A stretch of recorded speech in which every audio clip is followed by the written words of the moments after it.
Joe's giving me a countdown. 2, 1. This is Max Greenfield. Very excited to be back on the Bois podcast, hosted by Joe Zito. We talk about a lot of things: New York Islanders, my career, and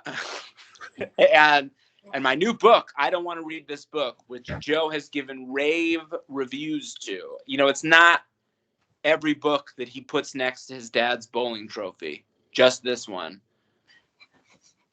So tune in, find the Bois podcast on the internet and where podcasts can be found. Yes, she is sleeping on my sheets right now. Not yours, bro. Mine. Hardcore!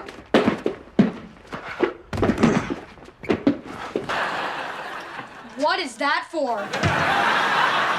It's for beekeeping, Grover. Methane leaks. Don't worry, honey. Your dad just went a little overboard. I don't think he went overboard enough. An earthquake once made the Mississippi River flow backwards.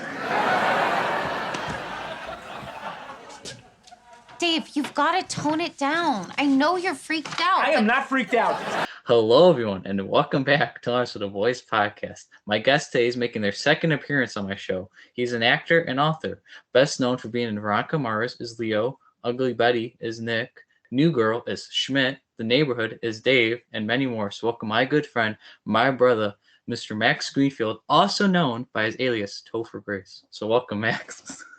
Hold on. I mean, I was going to ask a question first, but then you threw the Topher in there, and now you really threw me off balance. This is what a good podcast host does. They throw their guests off balance, and now I could go anywhere. Am I your first recurring guest? Yeah. Nice. So yeah. Feel pretty honored. Just going to say it. How you doing, man? Pretty good. How you doing, Max? How you doing? Very well. Very well. Excited to be here. Thank you. Yeah, so the questions today, everybody, and for Max, is going to be video questions, my questions, and fan questions from like the Facebook group. Gave me cookie, got you cookie. I don't know if you remember that scene in New Girl. I sure do. You gave me a cookie, I gave you a cookie. You gave me a cookie, gave you a cookie. Gave me cookie, got you cookie. You gave me cookie, I got you cookie, man. Gave me cookie, got you cookie. We're even. We're even, Schmidt. Okay, cool. Okay. First question. You might like this one. It's a video question. So I'm ready to go. Hey, Max. It's Jeff Kinney, author of the Diary of a Wimpy Kid series. And I understand that you're a fan of mine, and so are your kids. I think that's so cool. I'm a fan of yours as well. And I wanted to ask you a question on Joe's behalf, which is, what inspired you to write a children's book? I'd like to hear your answer. Wow, look at you, man. That was a heavy hitter. It was better than on the tablet, but the tablet's not loading, so sorry. I think it was better that way, man. He had like a glow on him. Very godlike. It worked out well. I didn't know you were gonna have all your famous friends on here. Jeez Louise. Well, great question. You know what was cool? In our local bookstore, this place called Chevalier's, which is really the only bookstore I go to. When I Don't Want to Read This Book came out, I went over there to check it out, and they had this really cool display up for it. It had like a row of books that were contained, and it was like out there, it was special, and it made me feel very nice. My son saw it. He felt like, oh, there's your book. I felt it was very good for my ego. But it was right next to the Diary of a Wimpy Kid, whatever it was. And it was like all the Diary of a Wimpy Kid books, and then I Don't Want to Read This Book.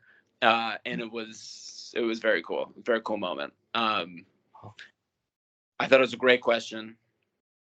And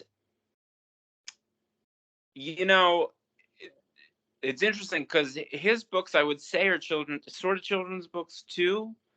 Mm-hmm. But I would actually say his is more of a children's book, and I Don't Want to Read This Book is more of a picture book. And a picture book is much shorter and easier for me to wrap my head around.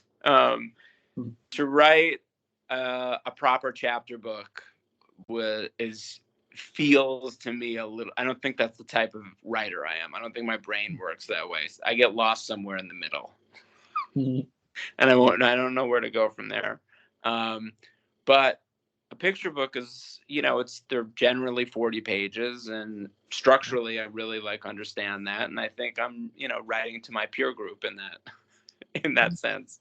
I think maturity wise, I'm at the same level as the people who are reading it. Nice. Awesome. And then I got excited. Yeah, I mean, I like the Diary of a Wimpy Kid series.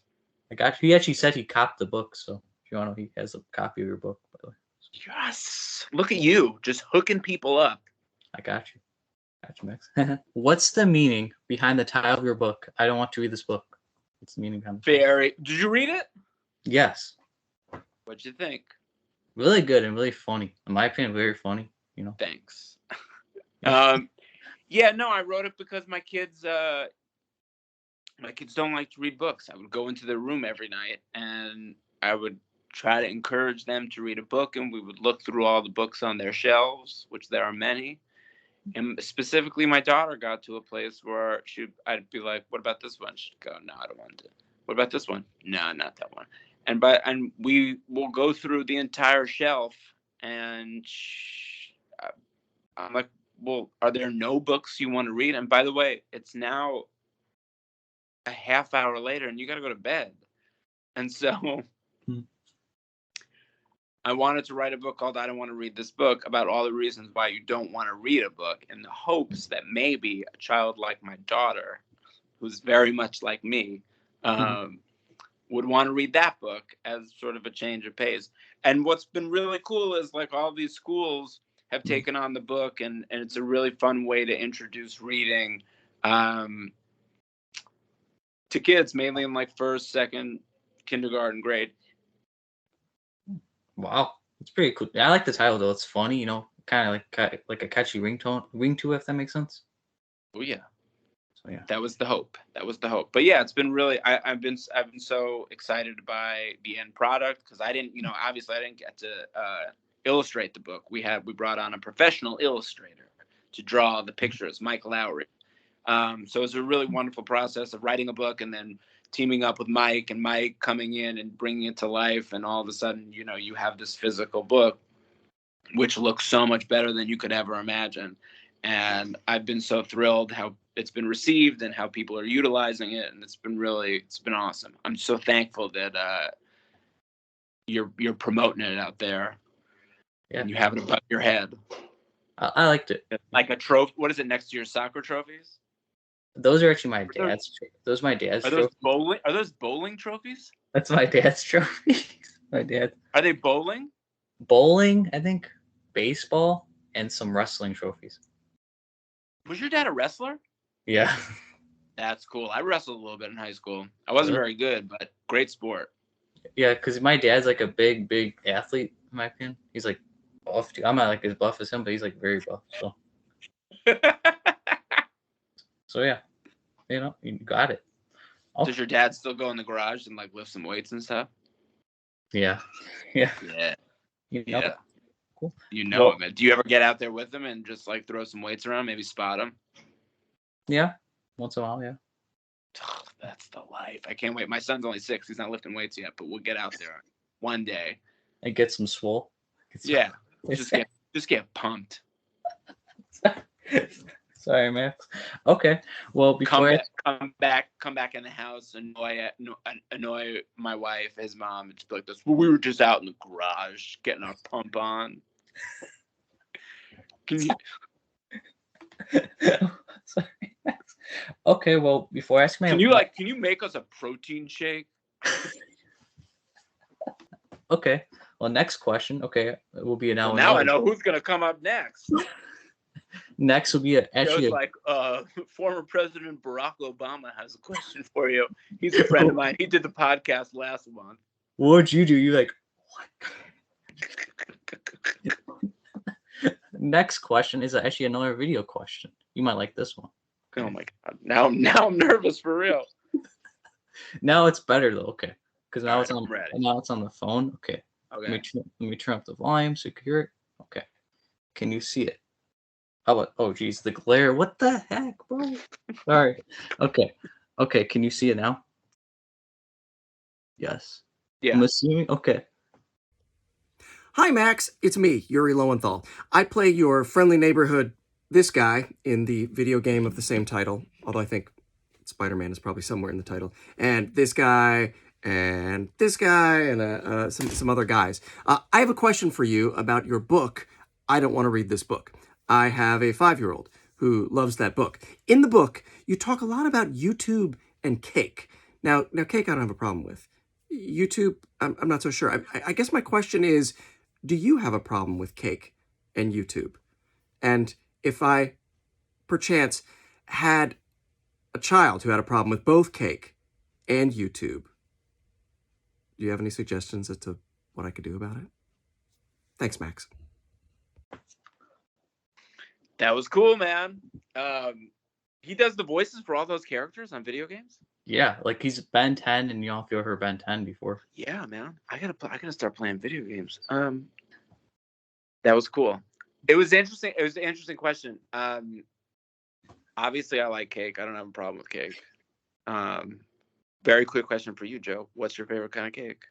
I like vanilla cake. Vanilla. I don't know why. I like vanilla. What kind of do you put frosting on it? Probably like the the white frosting. Vanilla. Generic. So vanilla on vanilla. I'm generic. Sorry. No, I like that. If I'm gonna do it, that's how I do it. But I like a carrot cake. Ooh, it's very good for me. But I thought it was a good question. So cake, I obviously don't have a problem with. YouTube was because I had to choose something else to put in there that the kid rather be doing. And unfortunately, I don't love YouTube specifically for my children. I don't quite understand it myself, but the kids use it a lot and they love it more than the TV. And I was like, if you're going to do the book, let's be honest and put in the book what your kids really gravitate to, regardless of what my judgment on YouTube or whatever it is. So we left it in, and I think it was the right choice. I like that. Wow. Because he's a big fan of yours too. He's like Sasuke and Naruto. If you ever heard of Naruto before. I don't play a lot of video games, but it's cool that he does all those voices. Yeah. I know those characters for sure. His kids must be like, it's like a weird conversation to have with your kids where you're like, that's me. And they're like, you're not Spider-Man, Dad. And he's like, no, I am Spider-Man. Imagine that. Wow. Okay. Next one's a video question. This guy actually lives in New York, by the way. So you're from New York, just saying, originally. I think, right? Is it Chris Chelios? That'd be cool. But okay. We got this guy. Do you know who this guy is? I don't know if you can see. Is that Jim Carrey? Hey, Max. Hey, Joe. How are you guys? I hope you're both safe and well. Max, my name is Scott McCord. I am an actor and a voice actor as well. I am not an author. So congratulations on that, man. New book sounds amazing, and I got to get my copy because that would go over very well here. That is my question for you today, my friend, is are we going to see more books out of you? Are you going to stay on this trajectory and give us more great things in the literary world? And if you do, this is a small suggestion. You tell me if you like this or not. I mean, you can have it. One that would go over really well here in my home, I have a daughter as well, is I don't want to practice this piano. And that's yours, man. You can have it if you want. Anyways, I hope you guys are safe and well, and hope to run into you in person someday. All right. Great question. One, yes, there will be some more books, Ooh. which I'm happily going to come on to the Bois podcast and celebrate. I love that he said, I don't want to practice this piano. I feel like every kid has the thing that they don't want to do, that they're supposed to do, that they don't want to. And that's what's so much fun. And I think that if you do it in the right way, you can write children's books about them. I don't want to play this piano. A lot of people have suggested math.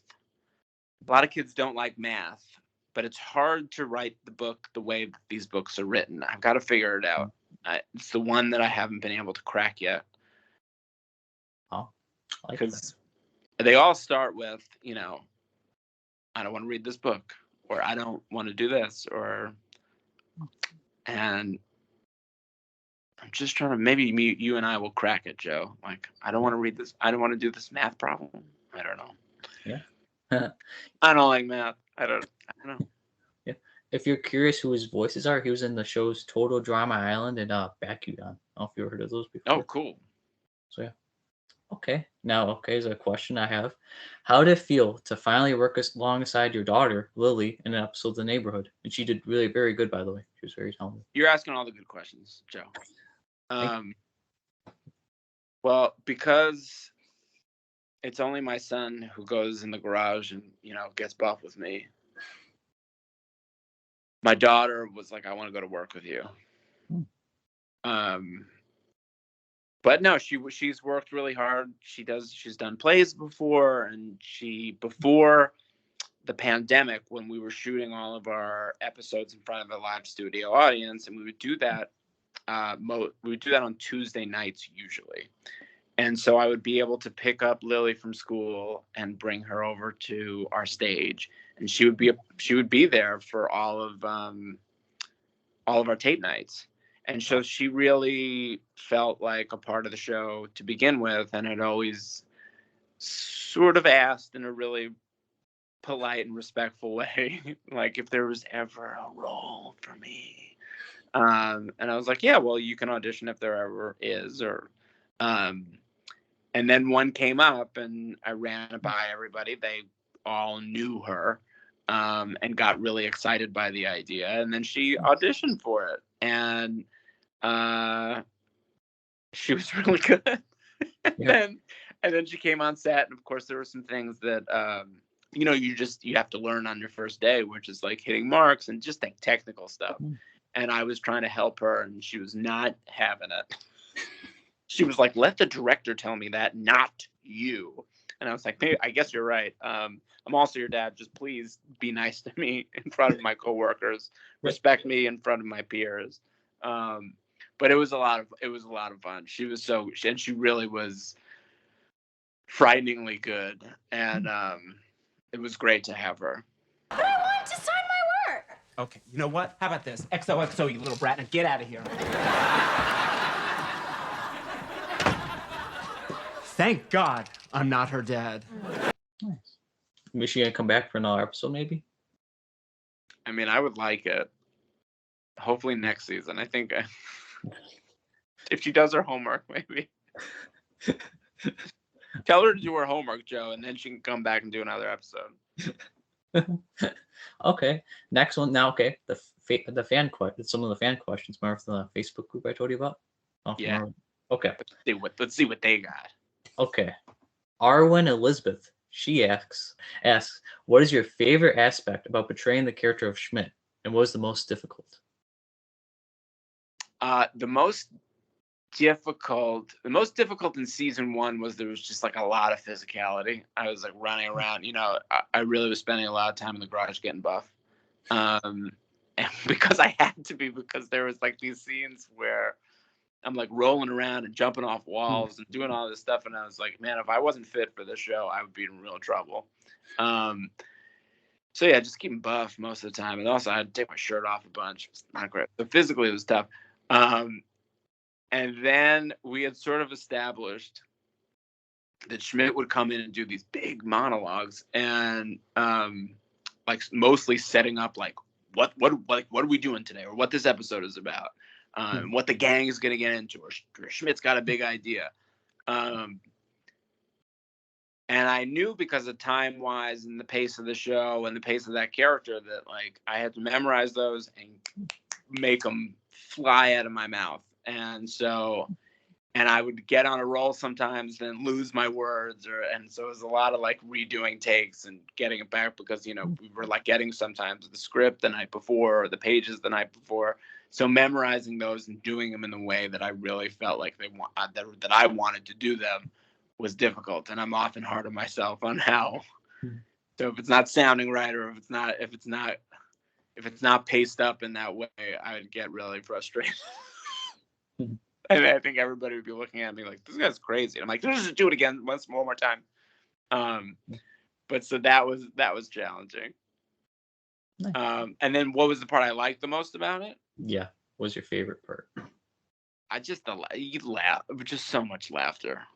We would laugh so much on that. I mean, as you can imagine, you can see, there's so many scenes where you can see me laughing on camera, not in character. It's usually like there's a camera back here and you can see this part of my face as I'm talking like Damon or Jake or something, and they're doing something dumb, and you can just see this part of my cheek go. And you can tell I'm laughing, or that I'm not, like, I shouldn't be smiling at this point, and it's just like, oh God. But whatever they're doing was so funny, they were just like, we'll keep it in, who cares? Nice. Yeah. Okay, this question is made from Dave Johnson's, because I'm just kidding. Brittany Johnson, her name is. So maybe she's related to Dave somehow. You never know. Maybe. Never know. She says, did you improvise many of the ways Schmidt pronounced words incorrectly? And what episode was your favorite to film? I don't know if I improvised it. I more so just pick words every once in a while to mispronounce. And then I think once or twice the writers tried to give me words that I would mispronounce. I'd be like, I would never mispronounce that. And then my favorite episode to shoot. There was one season 1 that was my all-time favorite, which is an episode called Control. And it was where Schmidt realizes he's got like a real issue, a real control issue. And he goes to the beach with Zoe's character, and the two of them, they try to loosen him up, and he joins some like hippie group. And then they're all like, we need to get Schmidt back and clean the house and do all the things that he's used to. And he becomes like this cool out there hippie, and doesn't need to do that, doesn't need to be a part of it anymore. And then he finally comes back, and I think they call him the mom at the house or whatever it is. But I just felt like story-wise that episode was so tight and was so well written. And it was fun to shoot down at Venice Beach. Nice. Okay. Next question is a video question. Ready for another video one? Okay. Is your dad there? What's his highest score at bowling? I don't know. Honestly, I don't know. No idea. Honestly, I don't know. Sorry. For the next pod, that's my question, and I want it answered. Okay. I'll ask him for you. Yeah. Okay. Next question. It might be too zoomed in, just letting you know, because that's the way he recorded the video of the person. Okay. Okay. Okay. Okay. Let's see. Okay. Can you see it? Yeah, I got him. Okay. Hey Max, my name is Justin Wong, also known as Kenny Wu from D2 The Mighty Ducks and D3, and most recently The Mighty Ducks Game Changers. And that's how I met Joe, because he invited me onto his podcast, and we both know how much of an amazing dude Joe is, because with this podcast, he's trying to brighten up everybody's day. And honestly, with the last 2 years we've had, we all could use some brightening up. So he's given me this amazing opportunity to ask you a question, because he knows that my partner and I are huge New Girl fans. We probably have watched the entire series through like 6 or 8 times and still laugh at all the jokes. There's just something about it that we relate to. It's probably the age similarity between us and the characters and all the 90s references. Every time we eat pakoras, we have to call the sauce chutney. So my question for you is, how as an actor do you make a character that is so self-absorbed, so lovable? There it is. Thank you, Max, and thank you, Joe. I hope you both have a great day. Hi, Max. Oh, geez, that was okay. Oh, what was that? One, I want to celebrate his mustache. That was a good mustache, man. You'll probably love that one. You'll probably love that. Man, I really like. I didn't hear half the question because I was like, it like just flows down. It flows down like a waterfall on either side. One of the best mustaches I've seen. I had a mustache over the whatever it was, the lockdown. God only knows where we are at this point in life. But I grew a mustache while we weren't shooting the show, and it was spectacular. I should grow it again. Now we have like 3 more episodes to go, and I think once we're done with the neighborhood, I'm gonna grow something spectacular. Okay, I see. And maybe I just go like a tight trim up top and try to really just Freddie Mercury. Do you know who Freddie Mercury is? That's my favorite band, Queen. So yeah. Oh, that's right. Good. And just go like full Freddie. I love that band. Yeah, maybe go full Freddie for the summer. It would really piss my whole family off, but you know what? I don't know that they actually will care. We'll have to go to at some point. We'll have to go to like some dinner that my wife cares about, and she'll be like, "You shave that thing?" And then I'll say no. I remember the question. I think honestly, it's probably more in the writing than it is in the acting. But I also think it's a good marriage of the two. They wrote such a great character, and they allowed me to have moments where he wasn't so self-absorbed, or he was aware of how his own narcissism was affecting his life negatively. So I think when you give a character those moments and you allow him to be self-aware, you can get away with it, and you can make him vulnerable. Pretty good answer, I thought there, Joe. Yeah. Okay. I like that. Okay. Well, now my question. In your opinion, what makes a good scene partner? In your opinion.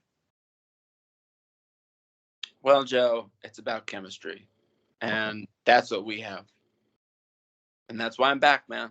You just want to have a good time and laugh with the person, and if you can do that, then everything's good. Then you're like, I guess I'll come back. We'll do another episode of the podcast. That'd be cool. Yeah, Max comes back for part 3. I can't even talk. For part 3. That'd be cool. That'd be cool. From Shelby May, she asks, "Do you have a favorite on-set memory with Jake?"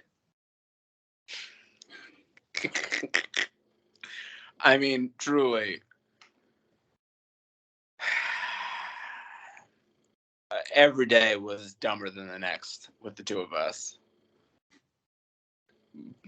Our favorite on-set memories were probably the ones that the crew and other castmates hated the most, because it was us being as dumb as we possibly could. And the truth is I think back at some of those moments, and I'm sometimes embarrassed, but then at our behavior, but then they used a lot of it in the show, so I don't know what to make of it. But we were truly as dumb as it gets. If I had to pick one specifically, a lot of the good stuff actually probably was off the set when we would be in our trailers together. We played a lot of Madden. We played that video game. That was one video game we played. I played Madden a lot, and we would be on the same team. Mm-hmm. So I would play defense, or he would play offense. We'd be the defensive and offensive coordinator on the same team, and we'd pretend that we were coaches together. And obviously, the defense or the offense would screw up sometimes, and we would get in these huge fights. And we get called not to set, and we'd be on set and screaming at each other because the Cowboys defense collapsed in the fourth quarter of the Super Bowl. So do you still play video games? That means then, or no? I've been playing a little bit of Nintendo Switch with my son. That's a good time. I really like Mario Odyssey. It's great story. Nice. Yeah, because I was asking if you ever play video games. If you ever are down, you and I play games. I don't know. Do you do like the online stuff? Yeah. Yeah, I don't know how to do all that. I'm just old fashioned, and my son and I would play the computer. Nice. Nice. Okay. Also, I don't know who he's talking to. Like these kids get on their headsets or like people say very mean things on they do. headsets. Yeah. I was like, they do, man. They've been really me. Okay, and next fan questions from Amanda Cook. She asks, if they're mean to you on the headset when you're playing the video games, you tell them, you tell them about your dad and how buff he is and how he'll come and get him. How swole he is and say. Yeah, man, my dad's swole. He's been in the garage for the last 7 hours. He can come get you. Sorry. Okay, the next fan questions from Amanda Cook. She asks, would you be willing to do another season? New Girl. Probably not right now. I'd have to wait a while. It was only 4 years ago. It was crazy. It was not that maybe 5 years. It just wasn't that long ago. Yeah. I want to wait. If we were gonna do it, it would be more fun to wait. Like Will and Grace waited a long time to come back and do it, and it felt right. If it felt right, I guess I would do it. But it's more up to Liz Merriweather and the writers. If they wrote something great and they felt like there was a reason for it to come back, I mean, I'm not totally against it. Ooh. Okay, next question. Sorry if I'm pronouncing your last name. This lady's last name. Her name's Claire Kowalik, I think. That sounded right to me. I'm not even looking at it. What has been your favorite role or project to work on? She asks. Oh, great question. There's a show called A Series of Unfortunate Events. Okay. It's on Netflix. Probably. And the great Barry Sonnenfeld directed it. He directed The Men in Blacks and Get Shorty. It's the best show I'll ever be on. And I got to play a really pivotal, important, cool role on it. And I just loved everything about that show. And it's one of the few times where I'm excellent in that show. Nice. I'm doing excellent acting. But I loved it. It was great. That was my favorite. And I loved working with Barry so much that would have to top the list. Like that. Now, the next question is from Jordan Mears. She's, by the way, the wife of magician Zach Mears. Okay. Do you know? Are you into magic, or are you a magician, Joe? Me? Oh, I can't do magic good. No, I can't do it good. But this guy, if you saw his magic, it'll probably blow your mind. Maybe. He was on Penn and Teller. I've seen a lot of magic. Let's see how magical his question is. Okay, his wife asks, "Who's your favorite director you worked with?" Barry Sonnenfeld. We just answered it. So that's your favorite. Yeah, man. But watch here. See this small bottle, right? Yeah. It's almost finished. Ready? This is the only magic trick I know. Watch. See it's here? Mm-hmm. See it's here? See it's here? Okay.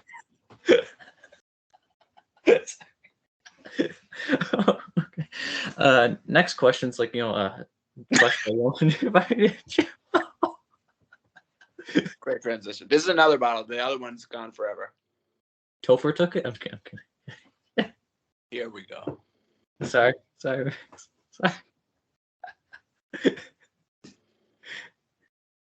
Okay. If someone were to was going to like make a movie into like your life, who do you want to play? Topher. So Topher Grace is Max Greenfield, right? Yeah.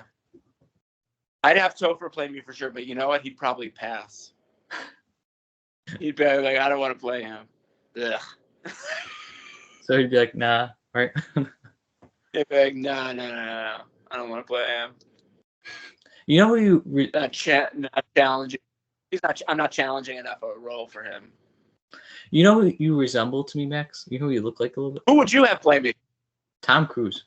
You look like Tom Cruise, Max. We're talking. You look just like him. I'm sorry, but you look just like him, like a splitting image. Tom. Mission Impossible. Okay. It's loading. Can you see? It's not him again. It's just like I had to rewind like 1 second. So. Oh, okay. Thank you, Max, and look at that mustache, though. There it is. Great day. Hi, Max. I'm Catherine Feeney. I played Katie in Mr. Iglesias, and I had the honor of being on Joe's podcast, and we became friends. And so he asked me if I wanted to ask you a question. And of course I said yes, because I'm a big fan. My favorite of your performances has got to be you playing Paul Rudd's brother in They Came Together. That is one of my absolute favorite movies of all time. So what I wanted to ask you is, with all the success you've had, all the incredible projects you've been a part of, what are you still excited to do? What's still on your bucket list of jobs? What's next for you, really? What kinds of things are you looking for now? Yeah, let us know. And thanks, Joe. There you go. There you go. Do you think the police were after her? No. Okay. Was she arrested just after she asked me that question? That was crazy. So, what do you think, Max? What's next?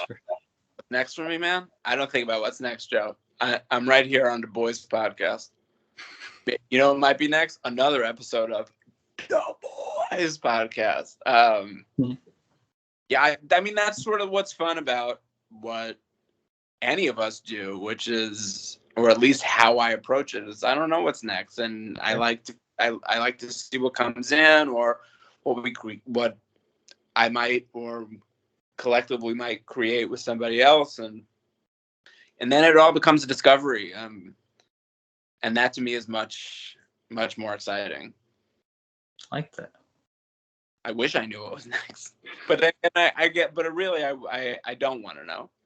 Yeah. Is there anything you would like to promote and shout out, Max? Go Red Wing. Go Red. No, can I tell you? I actually have my Islanders hat right here.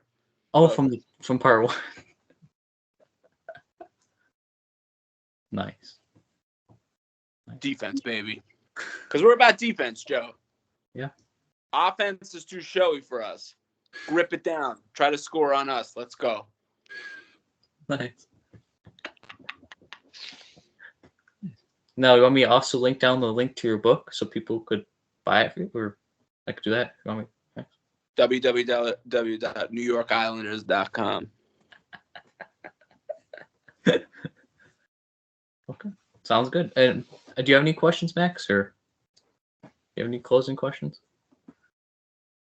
How you doing, man? Everything good? Yeah, this was funny. This whole thing.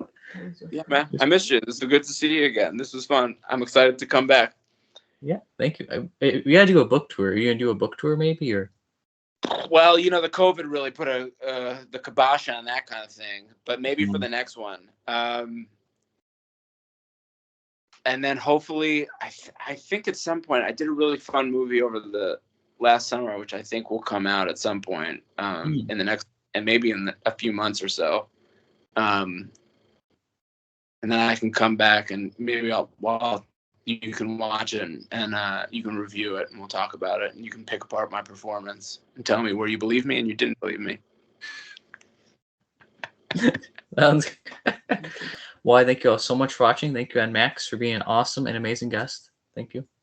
Thank you for being an amazing podcast host and just host in general, and nice dude and cool man. Thank you, Max. Appreciate that. Have a great day, everybody, and stay awesome. And you stay awesome, Max. You stay awesome too, Joe. And the winner of the autographed Zach Mears card set is... Okay, here we go. DD Game 77. So DD Game 77, DM me on Instagram or Twitter. I'll have the links in my description, and I'll give you the cards. Thank you all so much for entering, and have a great day, everybody, and stay awesome.